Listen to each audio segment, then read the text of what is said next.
বেড়ে চলেছে সামাজিক সংক্রমণ, ঠেকানো না গেলে চিকিৎসায় বড় বিপর্যয়ের শঙ্কা, বিশেষজ্ঞদের শারীরিক দূরত্ব বজায় রাখার তাগিদ। 24 ঘন্টায় প্রায় 4000 সহ করোনায় বিশ্বে 3.5 লাখ মানুষের মৃত্যু, দেশে একদিনে মারা গেলেন 21 জন, দেশে দেশে শিথিল হচ্ছে লকডাউন।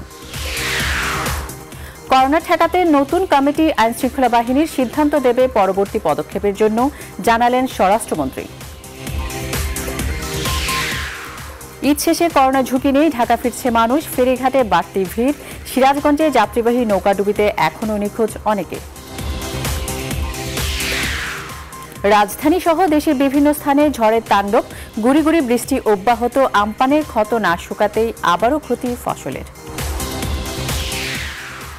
চীন ছাড়তে চাওয়া বড় কোম্পানিগুলোকে দেশে আনার জোর চেষ্টা, আমলাতান্ত্রিক জটিলতা কমানো ও অর্থনৈতিক অঞ্চল বাস্তবায়নের তাগিদ বিশ্লেষকদের।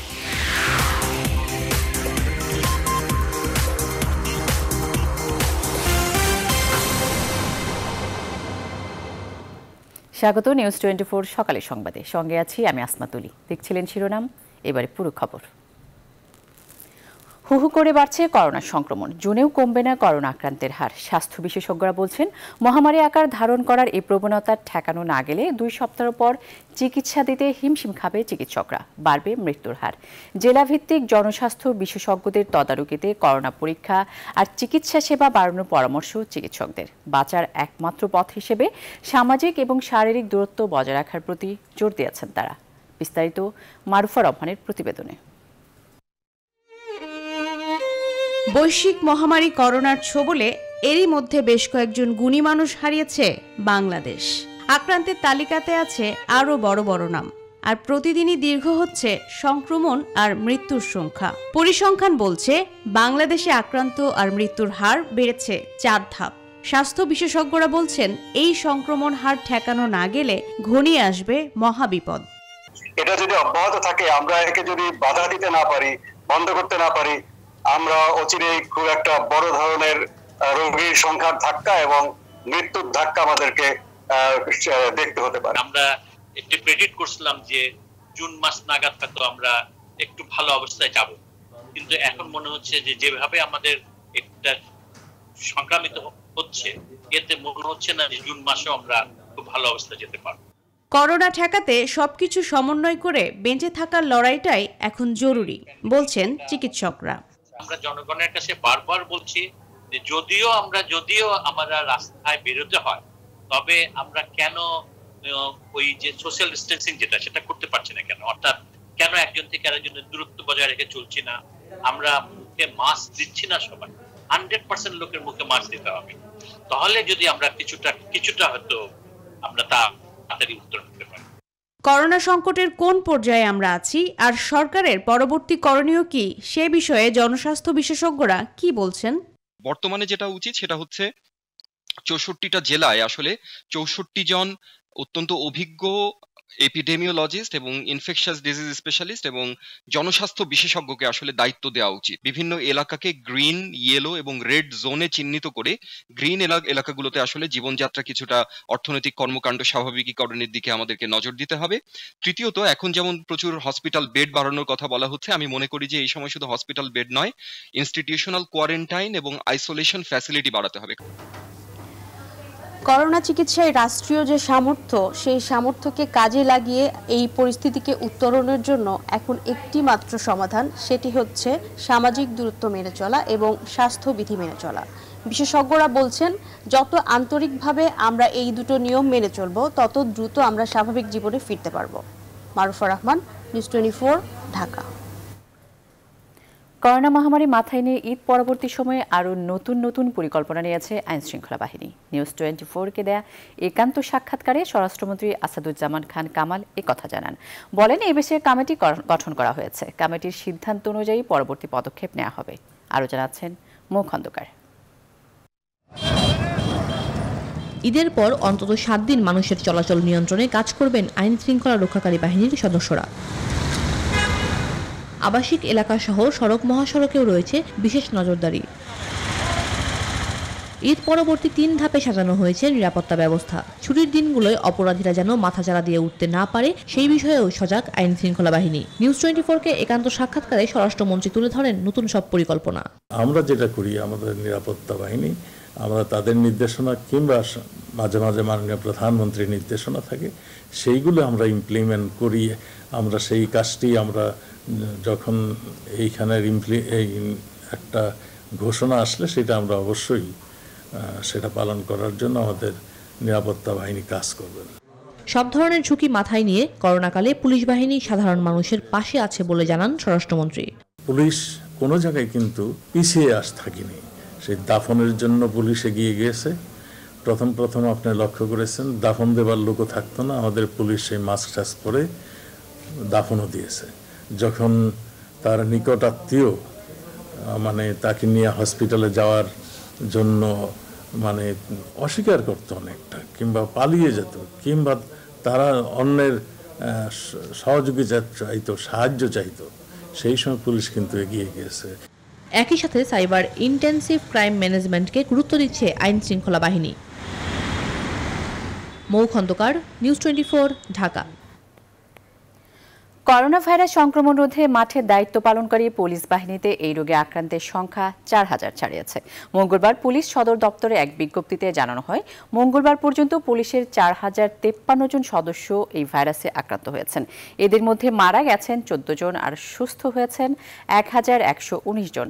কেন্দ্রীয় পুলিশ হাসপাতালে চিকিৎসা ও সেবায় সুস্থতার হার দ্রুততার সাথে বাড়ছে বলে বিজ্ঞপ্তিতে বলা হয়েছে।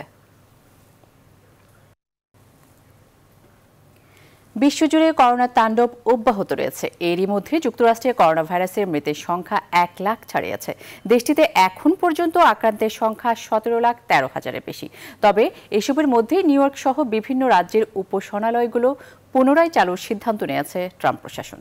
সাজিয়া ইসলামের জানাচ্ছেন বিস্তারিত। 2019 সালের ডিসেম্বরে চীনের হুবেই প্রদেশের রাজধানী উহান থেকে ছড়িয়ে পড়ে করোনা ভাইরাস। চীনের বাইরে করোনা ভাইরাসের প্রকোপ 13 গুণ বৃদ্ধি পাওয়ার প্রেক্ষাপটে গেল 11 মার্চ দুনিয়া জুড়ে মহামারী ঘোষণা করে বিশ্ব স্বাস্থ্য সংস্থা। করোনা ভাইরাসের সর্বাধিক সংক্রমিত দেশ যুক্তরাষ্ট্রের মৃতের সংখ্যা 1 লাখ ছাড়িয়েছে। দেশটির রোগ নিয়ন্ত্রণ ও প্রতিরোধ কেন্দ্রের পরিচালক রবার্ট রেডফিল্ড আশঙ্কা করেছিলেন 1 জুনের মধ্যে দেশটিতে মৃতের সংখ্যা 1 লাখ ছাড়িয়ে যাবে।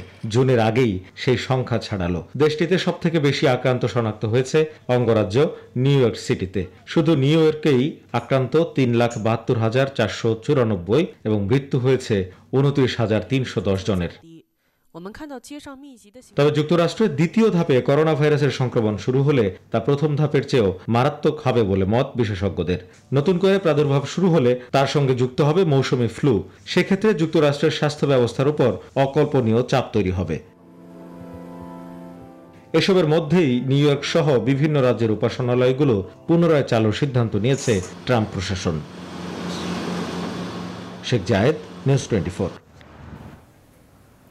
সাজিয়া ইসলামের রিপোর্টটি জানাচ্ছিলেন শেখ জায়েদ।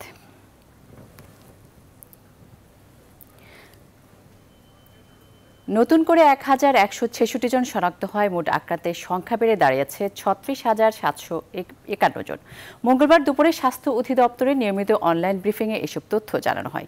তারা জানায় 24 ঘন্টায় সারা দেশে নমুনা পরীক্ষা হয়েছে 5,407টি, আর নতুন 245 জন সহ মোট সুস্থ হয়েছেন 7,579 জন। গত 24 ঘন্টায় নমুনা সংগৃহীত হয়েছে 4,416টি এবং নমুনা পরীক্ষা করা হয়েছে আগের দিনের নমুনা সহ 5,407টি। এ পর্যন্ত নমুনা পরীক্ষা হয়েছে 2,58,441টি। যা নমুনা পরীক্ষা হয়েছে তাতে শনাক্ত হয়েছে 1,166 জন এবং এ পর্যন্ত শনাক্ত 36,751 জন এবং আজকের শনাক্তের হার 21.56%। গত 24 ঘন্টায় মৃত্যুবরণ করেছেন 21 জন, এ পর্যন্ত 522 জন। সুস্থ হয়েছেন 245 জন 24 ঘন্টায় এবং এ পর্যন্ত 7,579 জন। বিশ্বজুড়ে করোনায় আবারও 24 ঘন্টায় প্রাণ গেছে আরও প্রায় 4,000 মানুষের, আর একদিনে সংক্রমিত হয়েছে প্রায় 93,000 মানুষ। এসব ঘটনায় বিশ্বে কোভিড-19 এই মোট মৃত্যুর সংখ্যা দাঁড়াচ্ছে 3,52,000। আক্রান্তের সংখ্যা ছাড়িয়েছে 56,68,000। তবে যুক্তরাষ্ট্রে কিছুটা কমেছে মৃত্যু। একদিনে মারা গেছে প্রায় 750 মানুষ। এ নিয়ে দেশটিতে মোট মৃতের সংখ্যা লাখ ছাড়িয়েছে। তবে ব্রাজিলে বেড়েছে মৃত্যু, যেখানে মৃতের সংখ্যা 25,000-এ গড়াচ্ছে। গেল 24 ঘন্টায় নতুন করে মৃত্যু হয়েছে আরও প্রায় 1,000 মানুষের। স্পেনের অবস্থাও বেহাল। দেশটিতে 24 ঘন্টায় 280 জনের মৃত্যু হয়েছে। ইউরোপের এই দেশটিতে মোট প্রাণহানি 27,000 ছাড়িয়েছে। মৃত নাগরিকদের সম্মানে 10 দিনের রাষ্ট্রীয় শোক ঘোষণা করেছে স্পেন সরকার। এদিকে পেরুর অবস্থা বিপর্যস্ত। দেশটিতে গেল 24 ঘন্টায় প্রায় 6,000 মানুষ করোনা আক্রান্ত হয়েছে। রাশিয়াতে আবারও একদিনে প্রায় 9,000 মানুষ করোনা সংক্রমিত হয়েছে। এ নিয়ে দেশটিতে প্রায় 3,62,000 মানুষ করোনা আক্রান্ত হলো। এদিকে বিধিনিষেধ কিছুটা শিথিল করেছে সৌদি আরব। জুমার 20 মিনিট আগে মসজিদ খোলার অনুমতি দেবে রিয়াদ। এছাড়া ভারতে দ্রুত বাড়ছে সংক্রমণ আর মৃত্যু। তবে এত মানুষের মৃত্যু আর আক্রান্তের সাথে বিশ্বব্যাপী সুস্থ হয়েছেন 24 লাখের বেশি মানুষ। করোনা ভাইরাসের সংক্রমণ ঠেকাতে বিশ্বের বিভিন্ন দেশে লকডাউন জারি হলেও অর্থনৈতিক চাকা সচল করতে পর্যায়ক্রমে শিথিল হচ্ছে কঠোরতা। চলমান পরিস্থিতিতে জরুরি অবস্থা প্রত্যাহার করেছে সৌদি আরব ও জাপান। সেই সাথে লকডাউন শিথিল করা হয়েছে শ্রীলঙ্কায়। এদিকে জুলাইয়ে ভ্রমণ নিষেধাজ্ঞা তুলে নিচ্ছে স্পেন। বিস্তারিত সাজিয়া ইসলামের ডেস্ক রিপোর্টে। সংক্রমণ বাড়লেও দেশভেদে করোনা পরিস্থিতির কিছুটা উন্নতি হওয়ায় কারফিউ প্রত্যাহারের ঘোষণা দিয়েছে সৌদি আরব। 21 জুন থেকে 24 ঘন্টার কারফিউ তুলে নেওয়া হবে। এছাড়া 20 জুনের মধ্যে খুলে দেওয়া হবে মসজিদগুলো। তবে মক্কায় বেলা 3টা থেকে ভোর 6টা পর্যন্ত কারফিউ জারি থাকবে বলে জানিয়েছে কর্তৃপক্ষ। এদিকে মধ্যপ্রাচ্যের অন্যতম বাণিজ্যিক শহর দুবাইয়ে বুধবার থেকে ব্যবসায়িক কার্যক্রম পুরোদমে চালু হচ্ছে। এছাড়া আক্রান্তের সংখ্যা কমে আসায় লকডাউন প্রত্যাহারের সিদ্ধান্ত নিয়েছে ফিলিস্তিনও। অন্যদিকে জুলাই থেকে আন্তর্জাতিক পর্যটকদের জন্য নিজেদের দ্বার খুলে দেবে স্পেন। এছাড়া 15 জুন থেকে খুচরা দোকানপাট খুলে দেওয়া হচ্ছে যুক্তরাজ্যে। এদিকে প্রায় 2 মাসের চেষ্টায় করোনা ভাইরাস নিয়ন্ত্রণে আসায় জরুরি অবস্থা প্রত্যাহারের ঘোষণা দিয়েছেন জাপানের প্রধানমন্ত্রী শিনজো অ্যাবে। এছাড়া শ্রীলঙ্কায়ও শিথিল করা হয়েছে লকডাউন। সাজিয়া ইসলাম, নিউজ 24। করোনা জয়ের আরও এক গল্প। স্ত্রী সন্তান সহ ঘরে আইসোলেশনে থেকে করোনামুক্ত হলেন বাংলাদেশ টেলিভিশনের মহাপরিচালক SM Harunur Rashid. COVID-19 positive হওয়ার পর থেকে মনোবল না হারিয়ে কিভাবে করোনা থেকে সুস্থ হলেন সেই অভিজ্ঞতাই জানিয়েছেন নিউজ 24-কে। বললেন, আক্রান্ত হওয়ার পর বিচলিত না হয়ে বিশেষজ্ঞ চিকিৎসকদের পরামর্শ অনুসরণ করেই সুস্থ হয়ে উঠেছেন পরিবারের সব সদস্য। তবে শ্বাসকষ্টের সমস্যা প্রকট হলে ঘরোয়া আইসোলেশন থেকে চিকিৎসা নেওয়া সম্ভব নয়। আরও জানাচ্ছেন সৈয়দ রায়হান। চীনের উহান থেকে শুরু প্রাণঘাতী করোনা ভাইরাসের সংক্রমণ একে একে ছড়িয়ে পড়ে নানান দেশে। বাংলাদেশে এ ভাইরাস ধরা পড়ে মার্চের 8 তারিখ। এতে আক্রান্তর সংখ্যা যেমন দিন দিন বেড়েছে, তেমনি বেড়েছে করোনা জয় করে সুস্থ হওয়ার সংখ্যাও। চলতি মে মাসের 2 তারিখে কোভিড টেস্টে পজিটিভ হন বাংলাদেশ টেলিভিশনের মহাপরিচালক SM হারুনুর রশিদ। এর পরপরই স্ত্রী ও একমাত্র কন্যার কোভিড টেস্টেও আসে পজিটিভ রেজাল্ট। পজিটিভ হওয়ার পর বিচলিত না হয়ে ঘরেই আইসোলেশনে থাকে পুরো পরিবার। তবে মাত্র 15 দিনের ব্যবধানেই পরপর 2টি ফলো আপ পরীক্ষায় কোভিড টেস্টে নেগেটিভ আসে পরিবারের সবার। করোনা জয়ের অভিজ্ঞতা জানাতে গিয়ে SM হারুনুর রশিদ বলেন, মানসিক মনোবল দৃঢ় রেখেই প্রচুর পরিমাণে ভিটামিন সি যুক্ত খাবার ও উপাদান মিশ্রিত গরম পানি পান করেছেন নিয়মিত। আমরা ঘরে থেকে সুস্থ হওয়ার জন্য আমরা প্রতিজ্ঞাবদ্ধ হলাম এবং আমাদের মানসিক দৃঢ়তাকে আমরা প্রতিষ্ঠিত করার চেষ্টা করি। যে আমরা প্রচুর পরিমাণে ভিটামিন সি এবং আমরা প্রোটিন খেয়েছি, চা এবং বিভিন্ন উপাচার মিশ্রিত উপাদান গরম গরম আমরা খেয়েছি, আমরা ভাপ নিয়েছি, আমরা গড়গড়া করেছি। আক্রান্তকালীন সময়ে শুভাকাঙ্ক্ষী ও আত্মীয় স্বজনের কাছ থেকে পেয়েছেন নানা পরামর্শ। তবে কিছুটা আক্ষেপ কারো কারো সংবেদনশীল আচরণের প্রতি। পাশাপাশি কেউ কেউ অতি সংবেদনশীল আচরণ করছে, যে আমরা বাইরে যাচ্ছি না, কিন্তু আর করোনার তো বলা আছে যে এত ফিট পরে করোনা ভাইরাস আসলে যাবেও না, তারপরেও অহেতুক কিছু বাড়াবাড়ি রকমের আচরণ দেখেছি এবং সেই ব্লিচিং পাউডারের কারণে আমরা আরো অসুস্থ হয়ে গিয়েছি।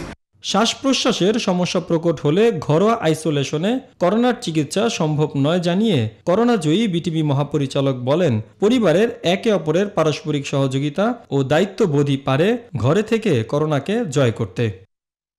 সৈয়দ রায়হান, নিউজ 24, ঢাকা।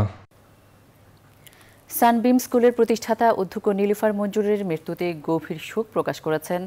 রুহের মাগফিরাত কামনা ও শোক সন্তপ্ত পরিবারের প্রতি গভীর সমবেদনা জানিয়েছে বসুন্ধরা পরিবার। করোনা ভাইরাসে আক্রান্ত হয়ে সম্মিলিত সামরিক হাসপাতালে চিকিৎসাধীন অবস্থায় মঙ্গলবার ভোরে মারা যান তিনি।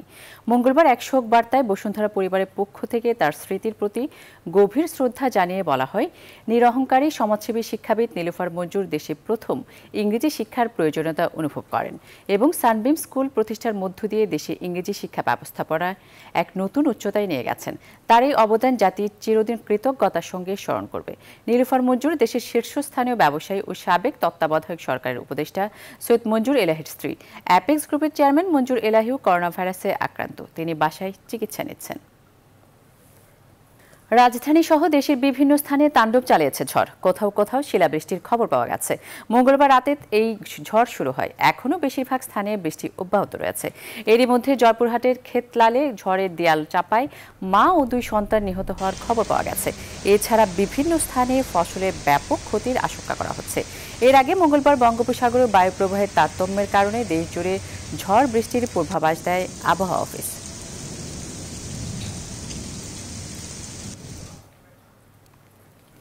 ঝড়ের খবর জানতে এখন যুক্ত হচ্ছি রাজবাড়ীতে সহকর্মী শফিকুল শামীমের সঙ্গে। শামীম, আপনার এলাকায় ঝড় বৃষ্টি কেমন হয়েছে? ক্ষয়ক্ষতির পরিমাণ কেমন?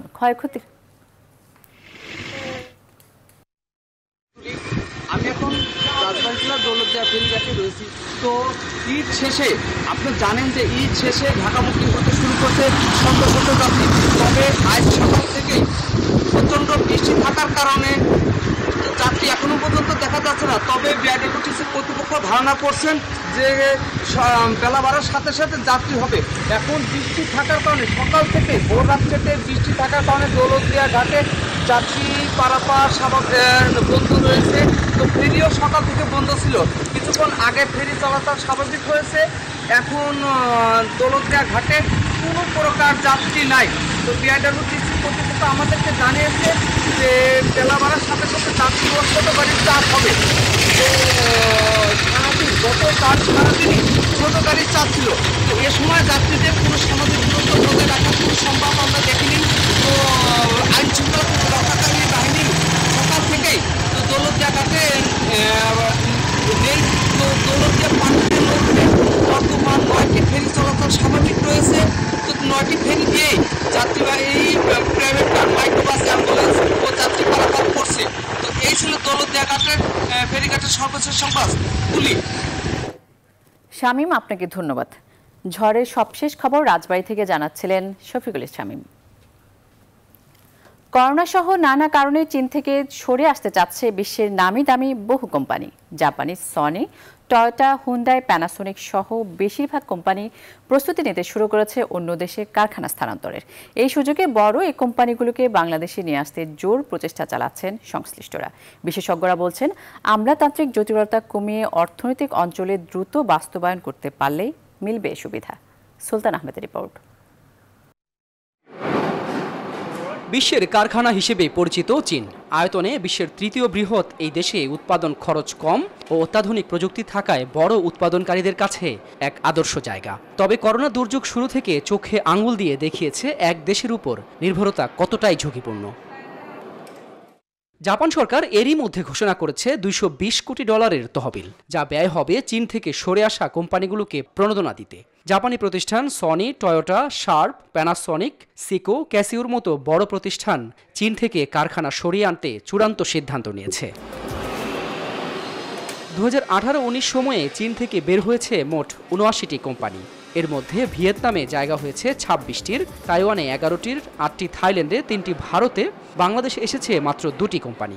ইতিমধ্যে এফবিসিসিআই প্রেসিডেন্ট অলরেডি আপনার এই কোম্পানিগুলি আসার ব্যাপারে আপনার সিসিপিআইটি সহ বিভিন্ন জায়গাগুলিতে যোগাযোগ শুরু করেছেন।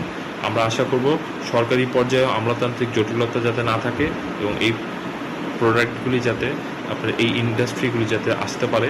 জাপানি বিনিয়োগ টানতে আলাদা এক অর্থনৈতিক অঞ্চল করেছে বাংলাদেশ সরকার। এই ধরনের স্টিমুলাস প্যাকেজ, এই ধরনের কোম্পানি যারা রিলোকেট করবে অথবা নতুন ইনভেস্টমেন্ট নিয়ে আসতে বাংলাদেশে, তাদের জন্য কিছু ইনসেন্টিভ, এনহ্যান্স ইনসেন্টিভ দেওয়া যেতে পারে। সে বিষয়ে আমরা পিএমওতে শুরুতেই প্রস্তাব পাঠাই এবং পিএমওতে সেগুলো কাজ করেছে এবং টিকা ব্যবসা সহ এই কাজগুলো আপনার এগুলো কম্পাইল করা হয়েছে এবং এই ক্ষেত্রে প্রিন্সিপাল কোঅর্ডিনেটর করে একটা কমিটিও করা হয়েছে। এছাড়াও জাপানি যে ইকোনমিক জোন আছে, বিশেষজ্ঞরা বলছেন আমলাতান্ত্রিক জটিলতা কমিয়ে নিশ্চিত করতে হবে বাড়তি সুবিধা। জটিলতা কাটিয়ে উঠে যে ধরনের একটা অবস্থা থাকার কথা, প্রাতিষ্ঠানিক যে অবস্থা থাকার কথা, সেদিক থেকে বাংলাদেশ কিন্তু অনেক পিছিয়ে আছে। বাংলাদেশ থেকে এগিয়ে আছে ভিয়েতনাম, ক্যাম্বোডিয়া, লাও, এমনকি মায়ানমার পর্যন্ত। এছাড়া সরকারের ঊর্ধ্বতন মহল থেকে কূটনৈতিক তৎপরতারও বিকল্প নেই বলে মনে করেন বিশেষজ্ঞরা। সুলতান আহমেদ, নিউজ 24, ঢাকা।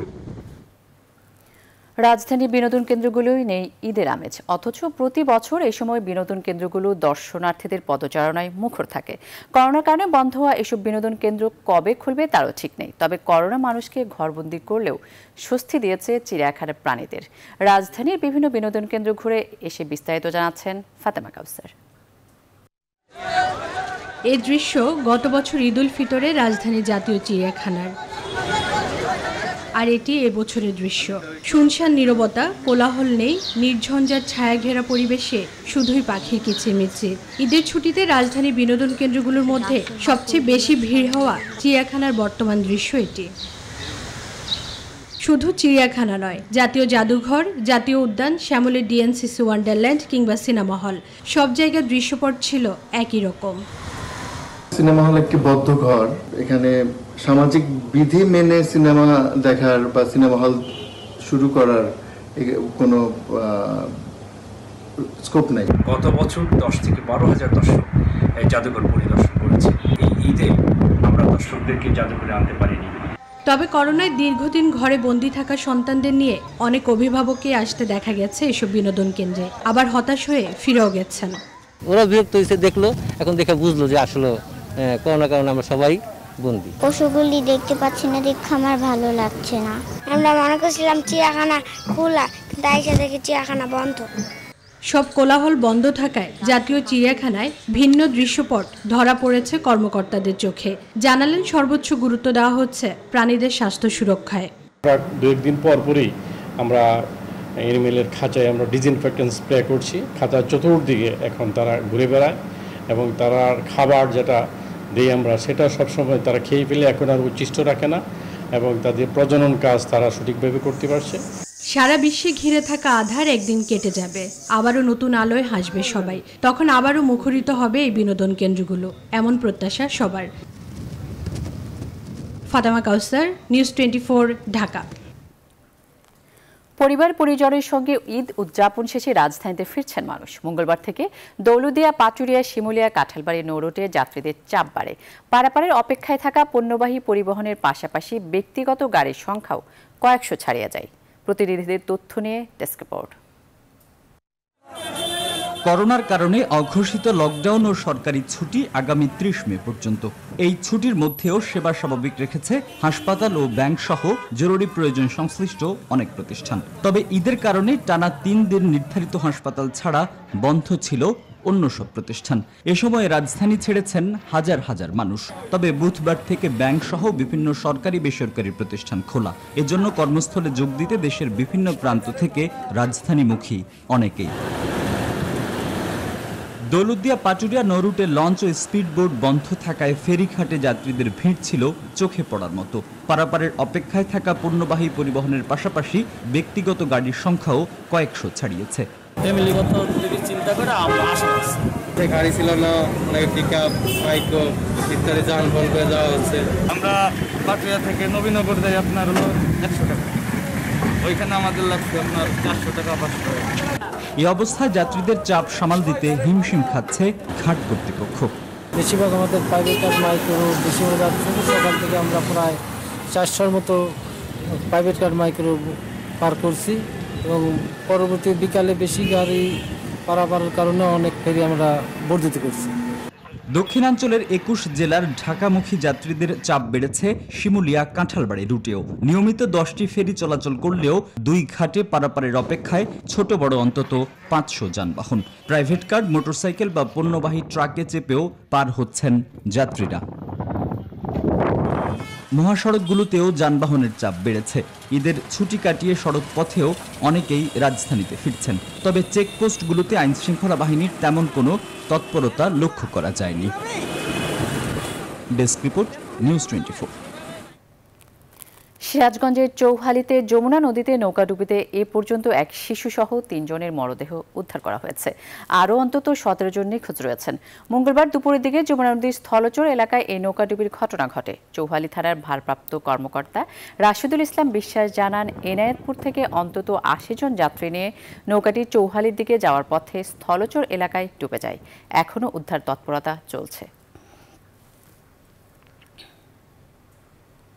উজানের ঢলে নদ নদীর পানি বাড়ার সাথে সাথে গাইবান্ধার তিস্তা ও ব্রহ্মপুত্র নদের বিভিন্ন স্থানে শুরু হয়েছে ভাঙন। এরই মধ্যে নদীগর্ভে বিলীন হয়েছে অন্তত 100 বসতবাড়ি। নদীগর্ভে যাচ্ছে ফসলি জমি। এই অবস্থায় ভিটে মাটি হারিয়ে দিশেহারা নদী তীরের মানুষ। পানি উন্নয়ন বোর্ড বলছে, সংশ্লিষ্ট মন্ত্রণালয় থেকে অর্থ বরাদ্দ পেলেই ভাঙন রোধে কাজ শুরু হবে। সাইফুল ইসলাম প্রিন্সের তথ্য, ছবিতে ডেস্ক রিপোর্ট। উজানের ঢলে নদ নদীর পানি বৃদ্ধির ফলে গাইবান্ধার সুন্দরগঞ্জের তিস্তা ও ফুলছড়ি উপজেলার ব্রহ্মপুত্র নদে শুরু হয়েছে ভাঙন। এরই মধ্যে ভাঙনে ভিটে মাটি হারিয়েছে তিস্তাপাড়ের কাপাসিয়া, ভাটি কাপাসিয়া, লালচামার, শ্রীপুর ও ব্রহ্মপুত্র নদের পাড়ের সদরের কামরজানি, কুন্দেরপাড় সহ নদী তীরবর্তী মানুষ।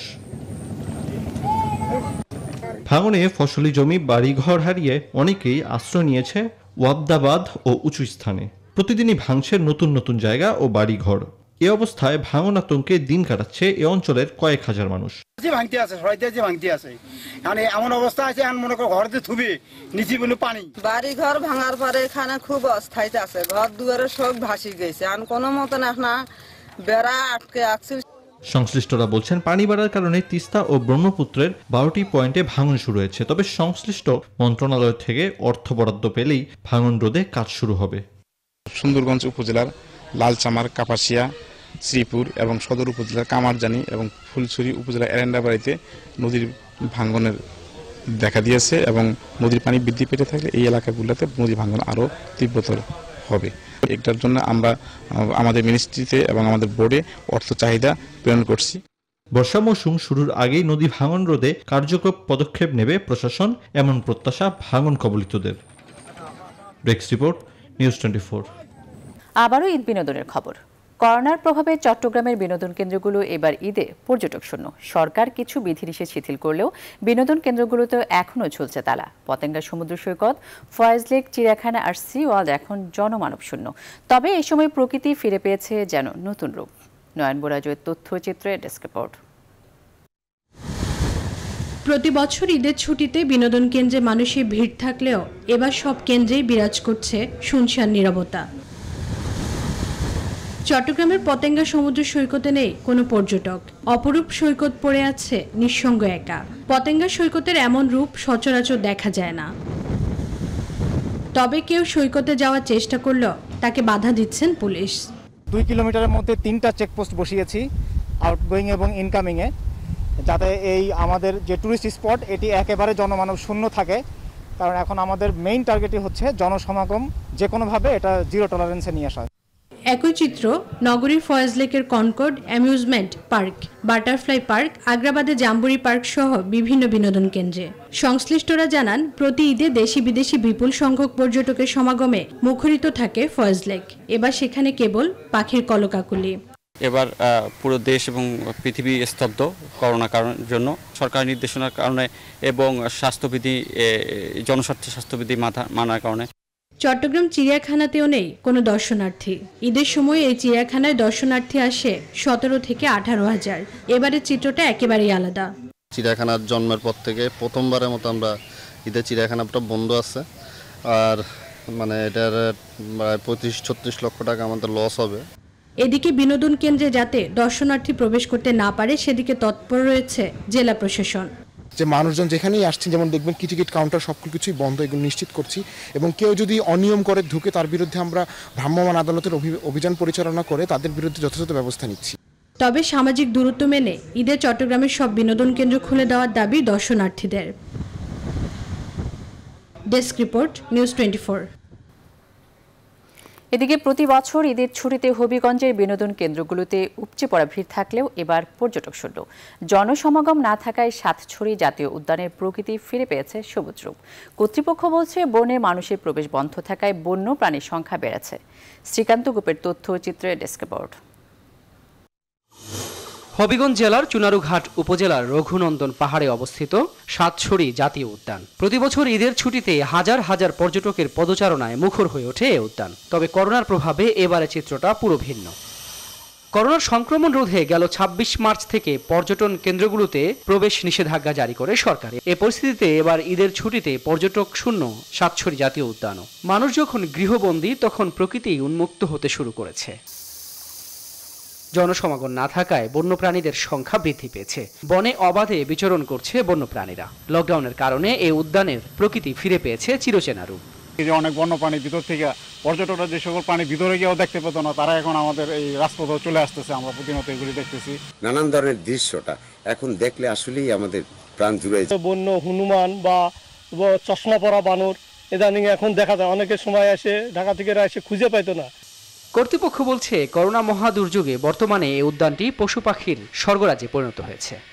আগের থেকে এখন তারা অনেক সংখ্যা বৃদ্ধি পেয়েছে এবং সমৃদ্ধ, এবং তারা অবাধে বিচরণ করতেছে। এটা বিশাল একটা আগের থেকে লকডাউনের পূর্বে এবং লকডাউনের পরে বিশাল ব্যবধান। সাতছড়ি জাতীয় উদ্যানে বানর, উল্লুক, মেছোবাঘ, মায়া হরিণ সহ ১৯৭ প্রজাতির প্রাণী রয়েছে। Desk report, news 24। ঝিনাইদহের মোবারকগঞ্জ চিনিকলে আখ বিক্রি করেও মূল্য পায়নি আখ চাষিরা। তাদের অভিযোগ, বকেয়া ২০ কোটি টাকা পেতে প্রায় প্রতিদিনই চিনিকলে ঘুরছেন তারা। এই অবস্থায় আখের মূল্য না পেয়ে মানবেতর জীবনযাপন করলেও পরিশোধে কর্তৃপক্ষের নেই কোনো উদ্যোগ। সংশ্লিষ্টরা বলছেন ব্যাংক থেকে ঋণ পেলে কৃষকদের টাকা পরিশোধ করবেন তারা। শেখ রুহুল আমিনের তথ্যচিত্রে ডেস্ক রিপোর্ট। বাংলাদেশের উত্তর পশ্চিমাঞ্চলের একমাত্র অর্থকরী ফসল আখ। প্রতি বছর এদেশে প্রায় ২.৫ থেকে ৩ লাখ একর জমিতে আখের চাষ হয়। আখ চাষের সঙ্গে দেশের কয়েক লাখ চাষির জীবন জীবিকা সরাসরি জড়িত। সরকারি চিনিকলে কৃষকরা সরকার নির্ধারিত মূল্যে আখ সরবরাহ করেন। গেল ৩ মাস ধরে মোবারকগঞ্জ চিনিকলে আখ সরবরাহ করে সময় মতো মূল্য পাচ্ছেন না কৃষকরা। বকেয়া ২০ কোটি টাকা পেতে প্রতিদিনই চিনিকলে ঘুরছেন আখ চাষিরা। তাদের অভিযোগ, দিনের পর দিন পরিবার পরিজন নিয়ে মানবেতর জীবনযাপন করলেও টাকা পরিশোধে কর্তৃপক্ষের নেই কোনো উদ্যোগ। ৮০,০০০ টাকা পাই, টাকা পয়সা দিচ্ছে না, জন নিতে পারছি না, বাল বাচ্চা নিয়েও খুব কষ্টে আছে। এমডির কাছে মিলি টাকার জন্য আসে, এমডি টাকা দেয় না, টাকা দেয় না, টাকার জন্য আমরা তো চাষাবাদ করতে পারছি না। এভাবে যদি হয় তাহলে আখ চাষ আমাদের ভেঙে ফেলতে হবে, অন্য কোনো চাষ করতে হবে, তাছাড়া আমাদের কোনো উপায় নেই। সংশ্লিষ্টরা বলছেন ব্যাংক থেকে ঋণ না পাওয়া আর চিনি বিক্রি করতে না পারায় কৃষকদের টাকা যথাসময়ে পরিশোধ করা যাচ্ছে না। আখের মূল্য পরিশোধের জন্য আমাদের একসঙ্গে প্রচুর টাকা দরকার এবং সেটা আমাদের নিজস্ব সামর্থ্য থেকে পরিশোধ করা সম্ভব হবে না। এই মুহূর্তে আমরা ব্যাংক থেকে ঋণ সংগ্রহ করতে পারতেছি না, তো এই জন্য আমরা সরকারের দ্বারস্থ হয়েছি। চলতি মৌসুমে ৬,৫০০ কৃষকের কাছ থেকে ৪১ কোটি টাকা মূল্যের ১,৩৮,০০০ মেট্রিক টন আখ ক্রয় করে মোবারকগঞ্জ চিনিকল কর্তৃপক্ষ। Desk report, news 24। আন্তর্জাতিক প্রসঙ্গ। করোনা মহামারী নিয়ন্ত্রণে বিশ্বের বিভিন্ন দেশে এখনও লকডাউন ও জরুরি অবস্থা বিরাজমান। কিন্তু দীর্ঘ সময়ে লকডাউনে অনেক দেশের জনগণই অসহিষ্ণু হয়ে উঠেছে। আর তাই লকডাউন হঠাতে যুক্তরাষ্ট্রের মতো দক্ষিণ আমেরিকার আর্জেন্টিনা ও ইকুয়েডরে বিক্ষোভ করেছেন বাসিন্দারা।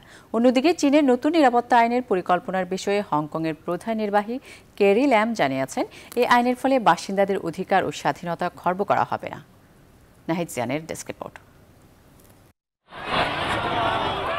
হংকংয়ের জন্য চীন নতুন একটি নিরাপত্তা আইনের পরিকল্পনার কথা ঘোষণা দেওয়ার পরপরই দেশটিতে আবারও শুরু হয়েছে বিক্ষোভ সমাবেশ। করোনার প্রাদুর্ভাবের মাঝে সৃষ্ট এই অস্থির পরিস্থিতি সামলাতে ব্যাপকভাবে কাঁদানে গ্যাস ও লাঠিচার্জ প্রয়োগ করেছে। এই অবস্থায় দেশের মানুষকে শান্ত থাকার আহ্বান জানিয়ে মঙ্গলবার হংকংয়ের প্রধান নির্বাহী ক্যারি ল্যাম এই আইনের ফলে দেশের মানুষের অধিকার ও স্বাধীনতা খর্ব হবে না বলে আশ্বস্ত করেছেন। অনেকেই ধারণা করছেন চীন থেকে এসে আমাদের মানুষদের গ্রেফতার করে নিয়ে যাবে, কিন্তু আমরা মুক্ত সমাজ ও আমাদের বাক স্বাধীনতা রয়েছে, কাজেই এমন হবার কোনো সম্ভাবনা নেই। নতুন আইনটির খসড়া প্রস্তাব দেখেছি, এটি কার্যকর হওয়ার পরও দেশের মানুষকে এ বিষয়ে বোঝাতে দীর্ঘমেয়াদী কার্যক্রম বাকি রয়েছে। এদিকে মার্চের ২০ তারিখ থেকে চলমান লকডাউনে অতিষ্ঠ হয়ে সোমবার আর্জেন্টিনার বুয়েনোস আয়ার্সে অনুষ্ঠিত হয়েছে বিক্ষোভ। লকডাউন প্রত্যাহার এবং প্রেসিডেন্ট আলবার্তো ফার্নান্দেজের পদত্যাগের দাবি জানিয়েছে আন্দোলনকারীরা। একইভাবে দক্ষিণ আমেরিকার আরেক দেশ ইকুয়েডরেও লকডাউনের বিরুদ্ধে বিক্ষোভ করেছে বাসিন্দারা। অর্থনৈতিক মন্দার মধ্যে থাকা দেশটির বিভিন্ন শ্রমিক ইউনিয়ন ও সামাজিক সংগঠন লকডাউনের বিরোধিতা করে সমাবেশ করেছে। এছাড়া প্রয়োজনীয় চিকিৎসা সরঞ্জামের অভাবে বিক্ষোভ করেছে মেক্সিকোর চিকিৎসা কর্মীরা। রাজধানী মেক্সিকো সিটির প্রধান সড়ক অবরোধ করে তারা কর্মীদের নিরাপত্তার জন্য চিকিৎসা সরঞ্জামের পর্যাপ্ত সরবরাহের দাবি জানায়। নাহিদ জিহান, নিউজ 24। কোভিড-19-এর মতো প্রবল মাত্রা ছোঁয়াচে রোগ থেকে বাঁচার প্রধান সুরক্ষা কবচ হিসেবে বিশ্বজুড়ে ব্যবহৃত হচ্ছে মুখের মাস্ক। আর এবার বিপুলভাবে ব্যবহৃত এই মাস্কের এক ভিন্নধর্মী প্রদর্শনের আয়োজন করেছে ইউরোপের দেশ চেক প্রজাতন্ত্র। আরও জানাচ্ছেন নাহিদ জিহান। সারা বিশ্বে ভয়াবহ ছোঁয়াচে রোগ করোনা ভাইরাসের প্রাদুর্ভাব থেকে বাঁচতে মাস্ক ব্যবহার সর্বজন গ্রাহ্য, আর তাই সুস্থ ও অসুস্থ সকলেই ব্যবহার করছে এই মুখাবরণ। এ কারণে এবার এই মাস্কের এক ভিন্নধর্মী প্রদর্শনীর আয়োজন করেছে চেক এর ন্যাশনাল মিউজিয়াম। বিভিন্ন ধরনের কাপড় ও ম্যাটেরিয়াল দিয়ে তৈরি নানা আকার ও রঙের মাস্ক প্রদর্শিত হচ্ছে এই জাদুঘরে। এমনকি অনেক মুখাবরণে নানা রকম চিত্র অঙ্কন করা হয়েছে। এই মাস্ক বর্তমান পরিস্থিতি তুলে ধরছে, আর তাই এই মাস্কে আমরা অনেক বিষয় তুলে আনার চেষ্টা করেছি। এর মধ্য দিয়ে শিল্প ও সৃজনশীলতা উঠে এসেছে। সোমবার থেকে এই মিউজিয়ামের প্রদর্শনী শুরু হয়েছে। চেক এ করোনার প্রকোপ কমে আসায় সরকার মাস্ক ব্যবহারে কিছুটা শিথিলতা আনলেও গণপরিবহন, ভবন ও মিউজিয়ামের মতো লোকারণ্য জায়গায় মাস্ক ব্যবহার বাধ্যতামূলক রাখা হয়েছে। নাহিদ জিহান, নিউজ 24। সংবাদ শেষ করার আগে শিরোনামগুলো আরও একবার।